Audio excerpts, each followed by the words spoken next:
Estás viendo Señal Villeta Dulce.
Cada lugar de mi pueblo me cuenta una historia.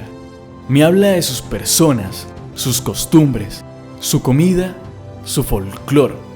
Conocemos la esencia de lo que estamos hechos.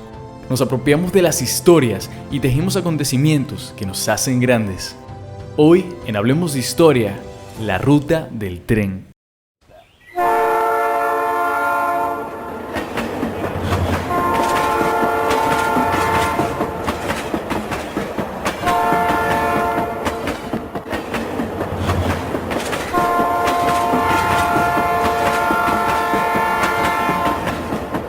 Hace más de 25 años que en Villeta no se escucha el ruidoso ruido de las locomotoras. Sin embargo, a través del tiempo todavía se siente la nostalgia por las glorias pasadas de nuestro ferrocarril. Sería 1930 cuando se inauguró la estación del tren en Villeta, un pasado de gloria. Se volvió el sitio obligado para viajar, a la vez de reuniones sociales, de visitas de personajes ilustres de la época. Y como decía mi abuela en uno de sus más vividos y hermosos recuerdos, que allí era el paso de las reinas de la panela por la estación del tren. Eran tiempos de fiestas, de piqueteadero y cerveza a la salida de la estación, que se conectaba a un camino de piedra a la plaza principal del pueblo. Recuerdos de un pasado que se niega a ser olvidado. En Villeta estuve 5 años. Aquí vine trasladado desde el municipio de Útica. Yo ingresé en el municipio de Capatapí, el corregimiento de Indal. Luego fui trasladado para el municipio de Guaduas, el corregimiento de Guaduero. Y luego fui a Útica, y de Útica aquí aproximadamente en el año 78 llegué aquí a Villeta a prestar mis servicios como empleado de ferrocarriles. Personas como don Héctor, hombre trabajador y sencillo que por años laboró para los ferrocarriles nacionales, narra con esa pasión que caracteriza a nuestros personajes cómo fue su labor y cómo con él tejió un pedazo de nuestra historia. La cuadrilla era compuesta por 17 trabajadores, un caporal, un clavador que era el segundo de mando y 15 obreros de vida. Este lugar donde estamos acá enmarcado era el cuarto de donde se guardaba la herramienta. Aquí existe una línea que está tapada, una línea secundaria en la cual entramos con el vehículo acá, una mesa de empuje que le llamamos nosotros, donde echamos la herramienta ahí, ¿sí? Y entonces aquí había una línea aquí hay una línea enterrada, más o menos a 30 centímetros de profundidad, y aquí con unas puertas nosotros subíamos ahí y le damos la vuelta aquí y la bajamos, aquí la entramos, ahí entraba toda la herramienta, las picas, palas, barras, estampas, gatos, para poder trabajar, levantar las líneas férreas, ¿sí? La misión de nosotros aquí como cuadrilla era el mantenimiento de la vía, la limpieza, la nivelación de la vía para que permaneciera como una mesita. Los peraltes en las curvas había que hacerlos como era debido para soportar, digamos, la velocidad del tren, ¿sí? Que oscilaba entre 30 a 40 kilómetros por hora en este sector. Ya en los sectores donde hay más amplitud, más recta, se logra una velocidad aproximada de 60 por hora, ¿sí? A pesar de su capacidad que tenía una locomotora. Inicialmente las locomotoras eran unas locomotoras negras que botaban humo por encima y por los costados. Por los lados. Que cuando uno era niño le gustaba meterse entre ese y se perdía uno entre esa nube blanca que botaba. Estas locomotoras eran a vapor, o sea, ellas eran, el combustible era carbón, donde había una persona exclusivamente para echarle carbón con una pala ancha cuadrada adentro a la tolva allá donde se procesaba y producía el movimiento de la locomotora, ¿sí? Ya vino las otras locomotoras diésel, eran de ACPM, entonces ya tenían mucho más fuerza y ya podían arrastrar más vehículos. Sí, una locomotora de vapor no podía sino con unas 2 unidades, 2 vagones de aquí hacia Bogotá, porque desde el sector de Bagasal, de la segunda estación, que era primordial esa estación porque la estación de Bagasal era allí donde se clasificaba los vehículos, los vagones de acuerdo a su peso. La capacidad de un vehículo era de 40 toneladas, ¿sí? Y habían unos vehículos pues que se transportaba, por ejemplo, papel periódico, ¿sí? Para los periódicos eran unos rollos inmensos, como así alto y como así. Esa carga pues no pesaba sino por ahí 17 toneladas.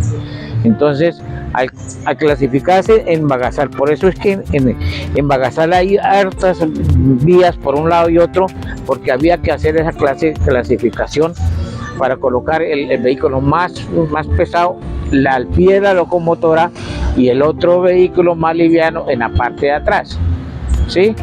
Y ahí subía a Faca. En Faca se hacía otra clasificación, pero ya no por orden de peso, sino de entrega. Por ejemplo, en Faca ya se clasificaba los vehículos que se iban a entregar en almacenar. Ahí en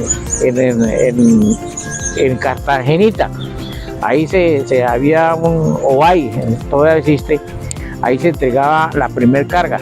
Y así sucesivamente se iba de acuerdo hasta el kilómetro 5, que es ya dentro de Bogotá, ¿sí? Y ahí ya se distribuía, se entregaba las cargas. Esa es la misión del tren de carga. Con el paso de los años, muchos elementos se han perdido. La maleza y la tierra han cubierto gran parte de las vías férreas. Ya las locomotoras no están, pero el edificio sigue en pie, firme. Historias de vida, de economía, su edificación y sus bodegas siguen ahí para narrar por qué fueron y son importantes para toda una comunidad.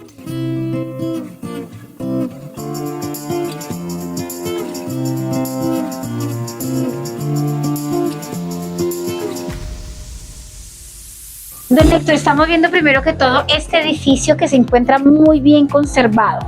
Primero que todo, cuéntenos, y tiene hasta el piso original. Correcto. ¿Qué recuerda? ¿Qué función tenía este edificio en esa época de lo que fue la época de oro de nuestra estación, de nuestro ferrocarril? Bueno, como tal, pueden apreciar aquí una ventana y en la parte central hay una ventanilla pequeña. Como un huequito. Como un huequito donde llegaba el maquinista, que era el que manejaba los trenes, venía a pedir la orden de vía o un carro motorista que era el que manejaba estos carros motores, ¿sí? Donde se transportaba el personal de los trabajadores de vía, como los jefes, inspectores, ingenieros y demás trabajadores de ferrocarriles. Y en la parte de este costado, al entrar al costado izquierdo, hay tres ventanillas por el donde el pasajero ingresaba y pedía los tiquetes, compraban los tiquetes y se podía sentar ahí, que había ahí una sala de espera, y aquí había la otra, cuando llenaba adentro o por cuestión de calor se ubicaban en este sector. Que eran como unas bancas de madera que las personas podían Muy sentarse. cierto, correcto. La época dorada de nuestro ferrocarril, ¿cómo era? Por ejemplo, usted nos va a contar más o menos del 78, pero la historia es más atrás. Por supuesto. Pero ¿cómo era esa llegada de las personas acá a Villeta?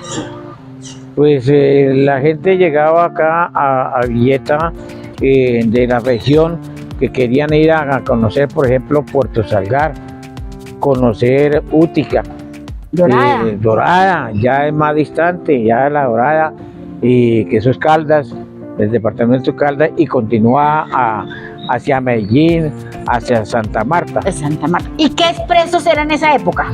En esa época, inicialmente, el más conocido y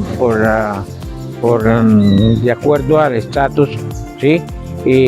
Teníamos el autoferro. Era un vehículo, dos vehículos, donde iba el conductor, que era el que manejaba el autoferro, y donde iban los pasajeros. Habían dos vehículos para transportarse.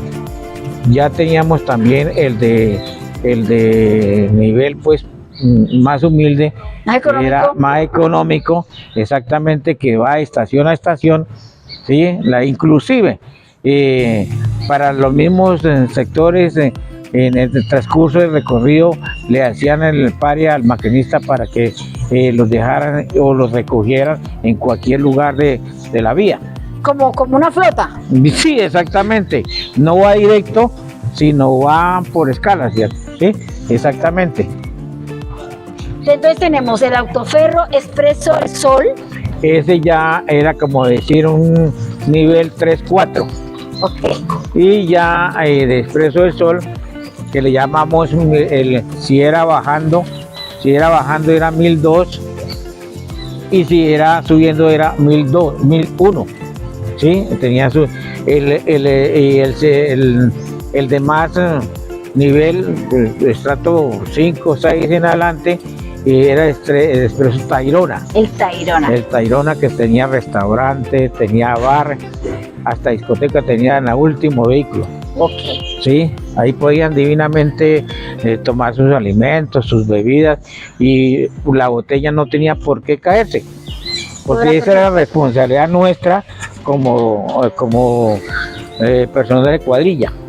Yo me acuerdo, Néctor, vamos caminando, Néctor, que era como uno cuando en las películas, la persona que iba adentro era con su kepis, con muy bien vestido, la persona que le reclamaba a uno los boletos y que lo atendía a uno. El conductor. Y que le decía a uno que no podía pasar de determinado vagón, que tenía uno que tener mucho cuidado. Exacto. Entonces el servicio era extraordinario. Sí, cómo no. Estaba el que le reclamaba a los pasajeros el tiquete para verificar si había pagado. El nombre de él era el conductor, que llegaba con un aparatico así larguito. Ajá. y le marcaba como recibido, como enterado. Entonces tenía que conservarlo para que cuando le llegara al final o en cualquier momento que hubiera cambio de tripulación, había sectores donde, por ejemplo en Puerto Triunfo, más o menos allá cambio de tripulación. Entonces el que llegaba nuevo conductor pues se enteraba que ya llevaba su tiquete y a qué destino era que iba el pasajero. Exactamente. Don Héctor, ahora estamos llegando a este sector. ¿Qué era lo que sucedía acá? Que algo que a mí me sorprende siempre y me siento muy orgullosa y que todos tenemos que valorar es que tenemos las puertas originales. Correcto. Todo esto es original. Con corredera. Con corredera. Exactamente. Entonces, Una hacia allá y ¿qué una era hacia acá? ¿Qué se vivía acá? Acá era el sitio donde se recibía toda la clase de carga que se enviaba hacia diferentes lugares. Ejemplo, veía, por ejemplo, muebles, ¿sí? Había que pesarlo o cubicarlo de acuerdo lo más económico que fuera para el cliente. Sí, si pesado era más costoso que cubicarlo, entonces se le cobraba como cubicado, que era más barato, siempre buscando la economía del pasajero, de la persona que iba a enviar su carga hacia otros destinos.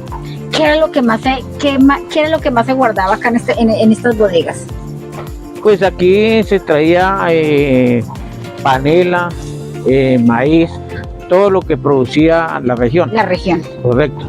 Que se embarcaba para lo que era la costa o se enviaba para Bogotá. Sí, exactamente, hacia cualquier destino, pues que el interesado de enviar su carga escogiera. Hay algo muy bonito, don Héctor, que ojalá lo podamos hacer, es que ahí está el peso original. La báscula. La báscula. Una báscula grande. Exactamente, que todavía se paran ahí y funciona. Sí, porque sí, nosotros hace como 2 años lo intentamos y realmente eso funciona. ¿Qué le queda, don Héctor, en esa época dorada de nuestro tren? Pues la verdad que era muy bonito, los ferrocarriles nacionales, la verdad que era hermoso y porque generaba empleo directo e indirecto. El directo era nosotros los empleados, ¿sí? Y más o menos a nivel nacional habíamos unos 10.500 empleados e indirectamente como unos 8.000, que eran los que en ocasiones por demasiado daño de la vía había que hacer una rehabilitación, que era levantar la vía, sacar toda la madera, ¿sí? Las traviesas, que son los que aseguran los rieles, y cambiar inclusive rieles y las placas, que es de placas de asiento, que es donde va el riel, en medio del riel y el polín, ¿sí? Se cambiaba todo esto y generaba mucho empleo. Cuando había el tren de pasajeros, pues aquí generaba empleo para muchas señoras que vendían comida en todo este sector. La gente ofrecía sus alimentos, la gallina, las arepas, las empanadas, bueno, de todo lo que se traía se vendía, inclusive en muchas ocasiones, y las personas no alcanzaban a vender y ellas decidían montarse en el tren y dicen hasta donde se encontraran con el otro tren que venía subiendo, y hacían su venta bajando como también subiendo. Entonces regresaron a casa propiamente con todas estas vacías y satisfechos. ¿Qué piensa cuando escucha, por ejemplo, que se empieza a adaptar y volverle a dar vida al tren? Pues sería muy hermoso, empezando por la problemática de la falta de empleo.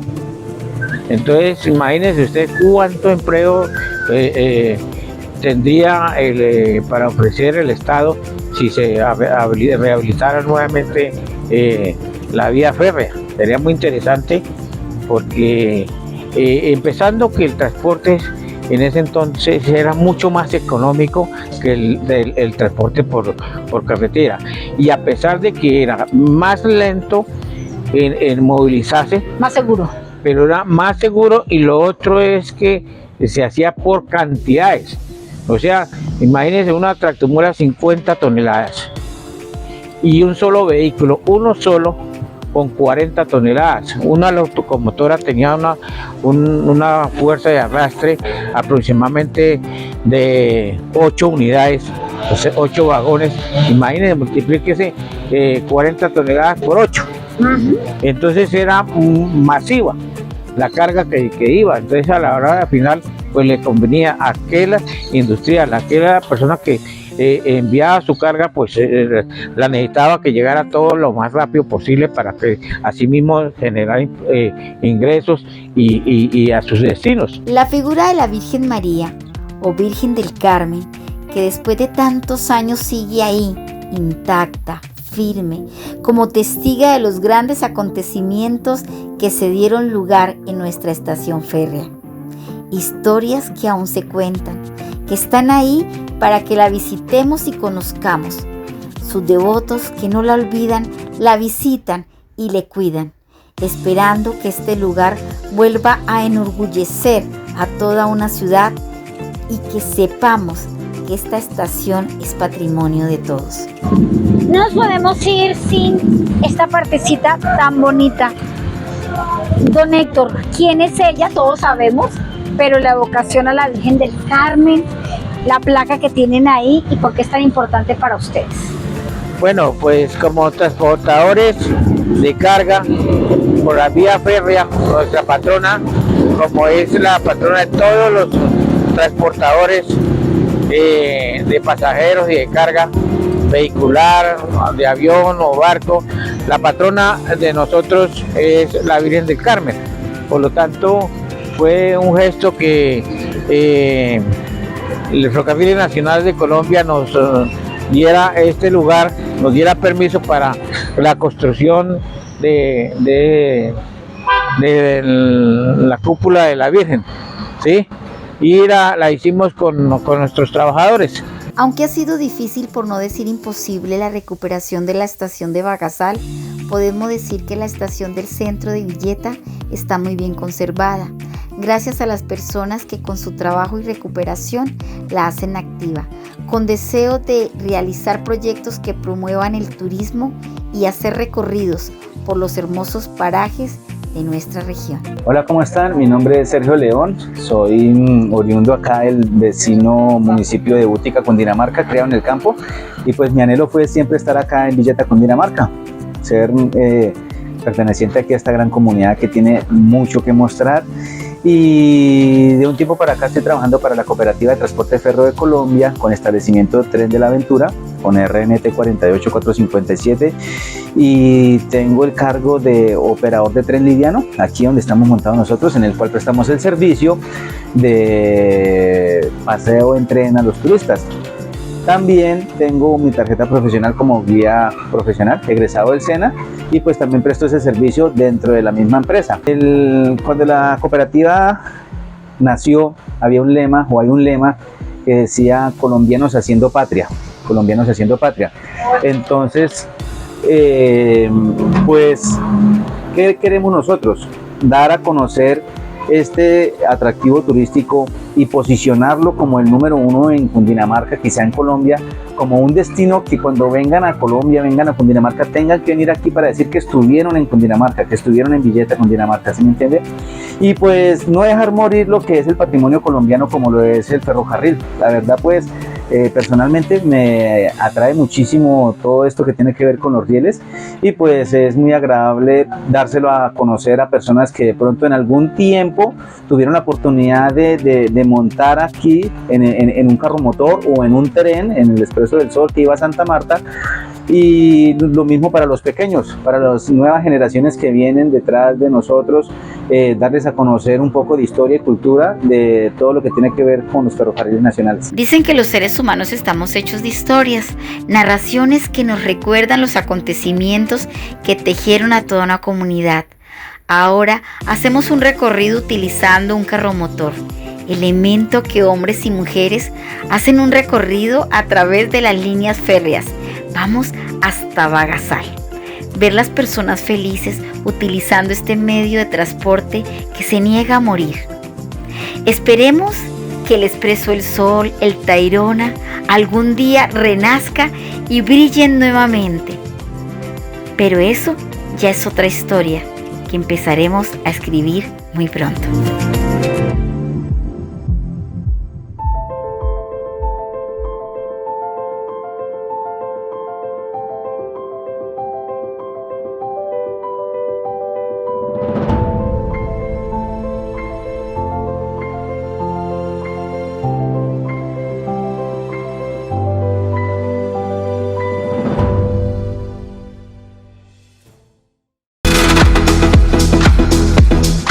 Estás viendo Señal Villeta Dulce.